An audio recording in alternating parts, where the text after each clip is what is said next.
निजाम है ही नहीं, गुंडागर्दी है, सिंपल गुंडागर्दी है, बिल्कुल गंदागिरी है। यानी अगर किसी ने हक बात की, कोई कानून नहीं, कोई आईन हरकत में नहीं आएगी, वीगो डाले हैं यहाँ ऐसा की वो हरकत में आ जाएगी। मुकम्मल गुंडागर्दी के अंदर रहकर क्या कल्चर होगा, क्या प्राइड होगा? मुकम्मल झूठ है, सरासर झूठ है। और ये पाकिस्तानी जर्नलों के पिलाए गए प्रोपेगेंडे हैं। वो खुद बैरूनी एजेंट है, वो डुअल नेशनल है, वो अरबों डॉलर लेते हैं। हमें बर्बाद करने के लिए 33 अरब डॉलर वाले लोग जब हम अमन के लिए आवाज़ उठाते हैं तो हमें कहते हैं कि आपने डॉलर ली। हमें फिर वो एक कवल याद आ जाता है कि पुराने वक्तों में एक बादशाह था, उसकी बेटी भूखी थी। उससे पूछा, बेटी क्या हाल है शहर का? उसने कहा शहर भूखा है। फिर जब उसको खिलाया गया फिर पूछा कि क्या हाल है शहर का? उसने कहा शहर ठीक है। यानी जैसे वो खुद उनके अपने थे तो दूसरे भी ऐसे लग रहे थे। वो खुद खा रहे हैं, एजेंट है, तो दूसरों को भी ऐसा ही समझते हैं। पीटीएम अपनी कौम का एजेंट है। मैंने 2018 में ये बात की थी कि we are the only agents of our nation.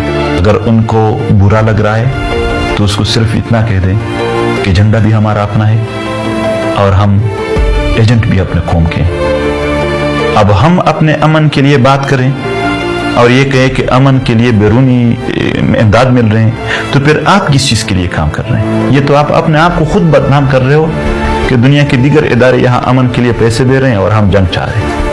यहाँ पर दुनिया की कुव्वतों की फायदे जंग में है, हम तो अमन मांग रहे हैं। आज भी दुनिया में जब किसी कौम पर सैलाब आ जाता है मुल्क पर, तो वो गम से निडाल हो जाते हैं। ये एक ऐसा मुल्क है कि सैलाब में भी ये खुशी से झूम उठते हैं कि फिर भीख मांगने का या पैसे लूटने का या दाद लेने का कोई मौका मिल गया। और वो हुकूमत यहाँ पर थोड़े किस्मत वाले समझे जा रहे हैं जिसमें ये हो जाए कुछ, ताकि दुनिया से कुछ मिले। ये खुद ऐसे लोग हैं कि हर मौके पर डॉलर ले रहे हैं। हम न तो एजेंट है और ना हम बैरूनी एजेंडे वाले लोग हैं। ये बैरूनी एजेंडे वाले भी है, ये एजेंट भी है। हम अपने कौम के हकीकी तर्जुमान हैं, अपने इलाके और अपनी मिट्टी के वफादार लोग हैं। हम डुअल नेशनल नहीं है, हम सिर्फ पख्तून हैं और यहाँ रह रहे हैं। और हम मांग भी इंसानी हुकूक रहे हैं। हमने यहाँ पर कोई जंग नहीं छिड़ी है। रियासत हमें मार रही है, हमने रियासत को नहीं मारा है। रियासत हमारा कत्लेआम कर रही है, हमने रियासत का कत्लेआम नहीं किया है। रियासत यहाँ पर जंगे ला रही है, हम जंगे नहीं ला रहे हैं। तो पैसे किसी इन चीज़ों का कौन देगा? ये दुनिया में इतने भी लोग पागल नहीं है कि यहाँ पर कोई चेक पोस्ट पर आसानी के लिए या कोई यहाँ पर कानून को और आईन को की बालादस्ती के लिए काम करे और वो एक मनफी एजेंडे समझ कर उसको पैसे दे। हजारों पश्तूनों को लापता करके डिस्क्रिमिनेशन नहीं था। अरबों डॉलर लेकर यहाँ प्रॉक्सी जंगे डिस्क्रिमिनेशन नहीं था।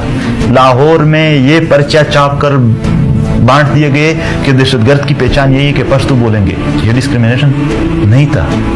किसी होटल में या किसी अस्पताल में भी पश्तूनों को एक बीमार को लाया जाता तो ऐसा इंटरोगेशन होता कि कोई दहशतगर्द। उसकी सरजमीन पर चेक पोस्टें बनाकर उनको रोजाना जलील करना, ये डिस्क्रिमिनेशन नहीं था। मगर जब इन सब चीज़ों का खात्मा चाहते हैं और एक इंसानी जिंदगी चाहते हैं, वो डिस्क्रिमिनेशन है। पश्तूनों के साथ सियासी जुल्म जबर करना डिस्क्रिमिनेशन है। अगर यूनिटी इस पर कायम है कि पश्तूनों को जलील करो, बर्बाद करो, जुल्म करो, इनके हुकूक मत दो, इनके वसाइल लूटो, इनके लोगों पर उनके खून पर कारोबार करो, तो हम ऐसे यूनिटी मानते ही नहीं है।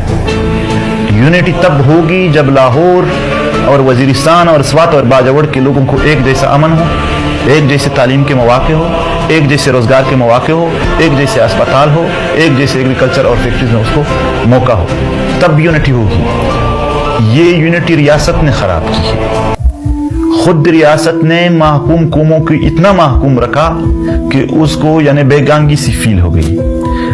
फैसलाबाद में जब लोग मारे जाते हैं, ज़ीशान नामी एक नौजवान को जब मारा गया तो पूरी मीडिया ने कवरेज दी। वज़ीर आज़म ने ट्वीट किया कि मुझे नींद नहीं आ रही है, जीआईटी बनी और 3 करोड़ रुपए उसको यानी एक वो मिली और फिर जीआईटी के फैसले। बहावलपुर में सलाहुद्दीन नामी एक नौजवान था जिसने एक एटीएम कार्ड तोड़ी थी। जब वो टार्चर सेल में मारा गया तो 7 दिन तक मीडिया पर कवरेज थी, सब कुछ था। मगर यहाँ 70,000 पख्तून मारे गए, किसी एक दिन भी उसको कवरेज नहीं मिली। यूनिटी कौन तोड़ रहा है? क्या यहाँ पर ये यूनिटी है कि सिर्फ एक सूबे के लोग होंगे, उसके हुकूक भी होंगे, उसके वसाइल भी होंगे, उसके लिए मीडिया भी होगी, उसके लिए GIT भी होगी, वज़ीर आज़म से लेकर दीगर मिनिस्टर और जनरलों तक सब उनके गम खाएंगे, बाकियों के नहीं खाएंगे? तो फिर यूनिटी किसने तोड़ी? यूनिटी है कहाँ जो हम तोड़ रहे हैं? यूनिटी को तो आप लोगों ने खत्म कर दिया। रियासत ने खुद ऐसे मंसूबे बना दिए जिसकी वजह से यहाँ पर कोई यूनिटी रही ही नहीं है। ज़हनी तौर पर तो सबको उन्होंने, बलोचों के साथ वो क्या कर रहे हैं? निश्तर हाल अस्पताल के छत पर 500 बलोच और पश्तून पड़े हैं और यूनिटी हम खराब कर रहे हैं। आप लोगों के एक घर के 18 बंदे मार रहे हैं, वो यूनिटी खराब करना नहीं है। जब वो लोग इंसाफ के लिए अदालत की तरफ रुजू करें तो आप उसको गद्दार कहोगे, तो जाहिर सी बात है यूनिटी कहाँ रहेगी? यूनिटी तब होगी जब, देखो अभी तमाम सियासी पार्टियों ने, जिसकी कायदीन अक्सरियत पंजाब से, उन्होंने इस फौज के खिलाफ बात भी की, उनके नाम भी लिए, तब भी उसको मीडिया पर कवरेज भी है और सब कुछ दिया जा रहा है। पर हमने सिर्फ इक़्तिदार के लिए नहीं, लोगों की इज्जत देने के लिए, लोगों की जिंदगी बचाने के लिए जब ये असत्य इदारों पर तनकीद किया तो हमें नहीं मिला जा रहा है। तो क्या है ये यूनिटी है?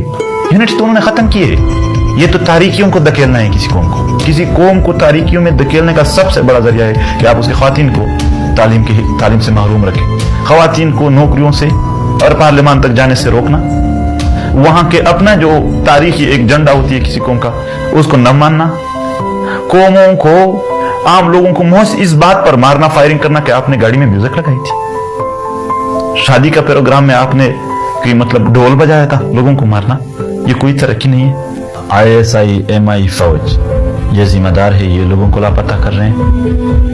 उनको एक फ़ायदा तो ये होता है कि आवाज़ें खामोश कर देते हैं। दूसरा फ़ायदा, मुआशरे में इतना खौफ फैल जाता है एक बंदे के गायब होने से कि फिर वहाँ के जज, वहाँ के पुलिस ऑफिसर, वहाँ के दीगर इदारे, वो भी खौफ के मारे न FIR कर सकते हैं और न अदालत में कोई फैसला दे सकते हैं कि हम भी फिर गायब कर दी जाएंगे, क्योंकि यहाँ पर ताहिर दाऊद जैसे ऑफिसर भी गायब हो गए।